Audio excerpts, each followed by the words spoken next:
So developers, I'm going to make you think about operations tonight. Most of the time, you're all thinking about putting the code in the computer, and then from there, it goes to the internet somehow. That's what I do. I make it go on the internet. And your DevOps engineers or site reliability engineers, platform engineers, whatever you want to call them, yesterday or today or tomorrow, are going to be super happy if you know at least a little bit about how this all goes together. So just a quick show of hands, how many process and operations engineers do we have tonight? Anybody? Nobody. All right, this is going to be fun. So developers, we're going to talk tonight about a number of action items that you can take, some more specific than others, to make your infrastructure teams' lives a lot easier. And if their lives are easier, then they can spend more time making your lives easier with faster builds or better dev tools. So it's all give and take. So without further ado, here is 10 things I hate about you.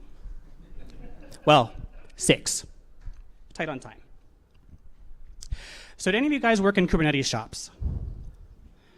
All right, a few of you there. How many of you are familiar with the Kubernetes pod lifecycle? Oh, really? I'm surprised, actually. Typically, you ask someone who's not in the operations side, and they're like, I have no idea what this is about. But the rest of you are still going to have some interesting pieces here. So one of the most important things about Kubernetes, aside from providing a standard interface over common deployment structures like networking, resource allocation, workload isolation, process environments, okay, fine. An important aspect of Kubernetes is scaling workloads to meet demand and recovering workloads when they fail. And in order to do this without corrupting the data that you're sending from your services or sending, oh, shoot, that did not have the same keybind on Mac.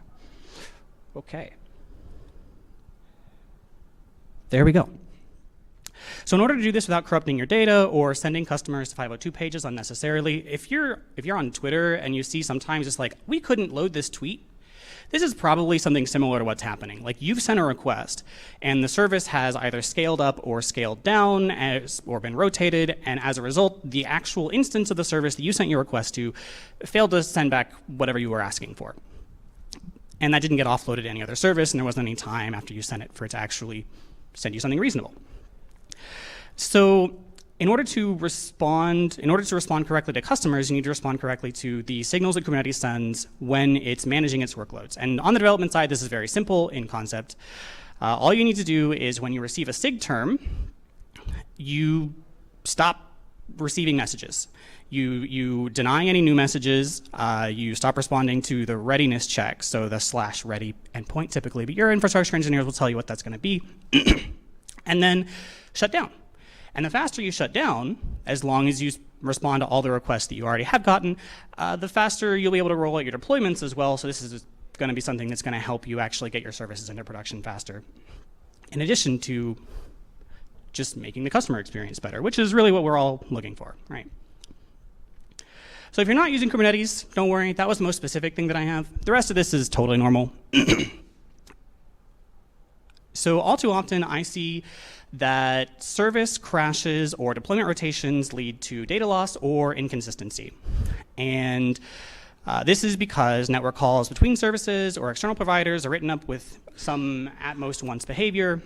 A lot of times you end up not seeing the retries built in until it's getting productionized, and you want to get things into production really quick, so it just gets dropped, right? We want to avoid that. So don't want to just be throwing your bits out into the ether and hoping they get where they're going. So in order to get a little bit more consistency, and consistency is, to my mind at least, the most important part of software engineering, we want to make sure that every network call is wrapped in a retry loop of some kind, as long as it is something that is retryable. Some things, you're happy to just drop it and let it go, but we want to make sure we get any data ingress actually into our system. And additionally, one piece that's often left off of this is a lot of people do have retry loops, but they don't at the end then send the failed request to a dead letter queue. And it's important to make sure you're actually sending those failed requests somewhere that you're tracking so that you can identify incidents as quickly as possible when they're occurring. And if And once you identified them, it's a lot harder to go look through every service's logs and find out what requests are failing here and what requests are failing there than it is if you have them all in one place. And even after the incident, still going to help you. You're going to be able to replay those events once you've fixed the code that is causing them to all fail. Oh, we're not going again. There we go. But don't give me too much of a good thing. When you are retrying, you got to make sure that there are some back-off logic. Typically, you're looking for exponential back-off, although the math nerd in me feels compelled to bring up that when we call it exponential back-off, it's not. It's typically implemented as a geometric back-off, x to the n instead of n to the x, but beyond the point. So this up here is my default back-off scheme. And I want to point out a few features that mitigate the impact of mass disconnect events, some of which are very common, and one I never really see, but is very useful for what we call the thundering herd problem, when you have a bunch of people disconnect at the same time for any reason, and you got to bring them back in. So the first one here is that we're going to wait at least 1 to 3 milliseconds before trying again. We want to make sure that if there's a service failover, we're going to get past the buffer zone of the Nginx server or the Tomcat server, whatever's actually listening to the request, and make sure we get routed to a different instance of the service you're actually trying to reach. And second, we're going to have a maximum retry delay. So we don't want to eventually be waiting like 20 years between requests that are still infinitely retrying in the system just because we didn't have a maximum set. So we want to make sure that once we do reach some maximum amount, or in the Discord case, Discord adds 10 seconds every time. So after you get home, after your internet's been out all day, it's waiting like 20 minutes between retries. We want to avoid that. And then the last one I want you to focus on here is this jitter factor MS over here. So when you do have a mass disconnect event, if you have just a naive exponential backoff, what's going to happen is after a few milliseconds, separated by ping, so you're going to have like a 50 millisecond spread, right? All of the clients everywhere in the world are going to try to connect at once to your login service, and that's going to overwhelm what you got. So in order to smooth those out and not have it be, 5 milliseconds later, you have all the services again. 2 minutes later, eventually, you have all of the services trying in the same 50 millisecond slice. You add a jitter factor to make sure that those are spread out over time and turn your wave into more of a tide. That's much easier to respond to from a scaling perspective. And you don't need to worry exactly about what these values will be. As long as you provide the levers, your operations teams will figure out what to do with them. And speaking of levers, one of the most common ways that I see developments fail in higher environments, especially production environments for people who don't have like a mid-tier staging or integrations environment, is because a new config variable was added to the service, and that config variable was added with a default value in the code. So this is something that a lot of times you're going to see like examples online. They're going to have all these default values everywhere, and you see it in professional code all the time too. But if you have a default value hard-coded into the service, then it's not going to be obvious once it gets into a deployment environment that it's wrong. And the objective of our lower environments, our dev and staging environments, is to catch bugs before they get to customers. Like everyone pushes up bugs. We want to make sure that they don't reach anyone who's not in the organization. So if you put in your config variables and just load them from a .env or a config.yaml or the environment variables and not have anything actually hard-coded into the code, that'll be super obvious once it gets to the lower environments that there's a problem. Because a lot of times, we're just putting things out and we don't necessarily know what the code changes are that are going on, especially if they're automated, right? So we want to make sure that that gets in. And once we do have these failures, we also want to make sure that we have good logs of what these failures are. The number of times that you see, error has occurred is sometimes a little trite, but it does happen pretty frequently. Even Nginx will do this all the time. It'll say, hey, this is a 500, and it won't even have reached the service. It's like, I'm just responding 500 and pretending that it reached the service. And you want to avoid things like that. So in order to set up the logs the way that is going to be the most effective for your operations teams to make sure you have as little downtime as possible, just ask what your log aggregation, their preferred log aggregation format is.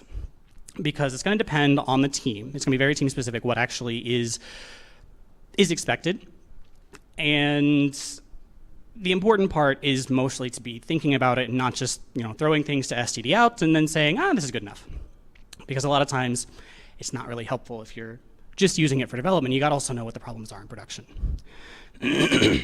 And if we're spending less time trying to figure out what the problems are, we can spend more time speeding up your builds, making deployments go faster, improving your tools. So I want to tell a story here at the end. I worked for a company that had a compelling mission. It had a solid engineering team. We had an actual product that wasn't a scam in people's hands. Booyah, right? And the company was not profitable yet, but it was well set up. We had all of the core features that everyone was asking for, and getting the sales up was all that was really required to make this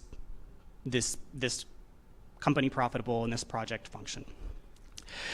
And when I say it's all, obviously we also needed to have a huge amount of luck getting people to actually look at our product in the first place. But once they looked at it, they liked it. Unfortunately, this company had a serious liability. The director of engineering was a twit. He would spend an hour every morning in the engineering department-wide stand-up, and yes, I do see your exhausted eye rolls at that concept, stamping his way through the fields, trying to make sure that everything that every engineer was doing or not doing was exactly to his specifications, but not necessarily functional. And I do say every engineer, but it wasn't every engineer. He never yelled at me, for instance. After all, he was under the impression that I was a perfectly abled, neurotypical, straight, cisgender white man. 1 for 6, not the worst score possible on a true or false test. But I was locked in because of a signing bonus. I didn't say anything right away. Eventually, it got taken to HR, and he got promoted out of the way into a CTO position. White men failing upwards, very classic. But the damage was already done. The person who took over the engineering department at that point, she was brilliant at her job, great engineer, great software architect, great people person. But too many people who had actually built the product were already disaffected, and our attrition rate was through the roof. Not a single person that I started working with was still there after 18 months, and neither was I. And their website barely exists anymore. It's just an email form that sends you a bunch of broken links in their email list. That's not really a happy story, though. So we want to make sure that we're looking at what we can do for improvements. And we can look at this as, the bigoted old hoorah guy just screwed everything up. But also, we can see that the diverse team managed to make a very, for a time, successful and useful product in the first place. Something that was well built and scalable and could have gone places if we kept the people around, right? Always a people problem. And it is also a story of how a diversity of experience that isn't limited to tooling, frameworks, and design patterns allows us to create better software. And not always in ways that are typically expected. Like we know the big buzzes, but there's other pieces. For instance, my last name has a period and a space in it. It breaks every form that I ever try to put anything into. Government, airlines, all of it. And you can be damn sure that every product I've ever touched doesn't make any assumptions about the number of names that somebody has or that their genders are static or binary. So by seeking out a diversity of experience, we can ensure corresponding diversity of tactics and allow us to deliver better software today and, with a little work, organize towards a better world in the future. Thank you very much for your time.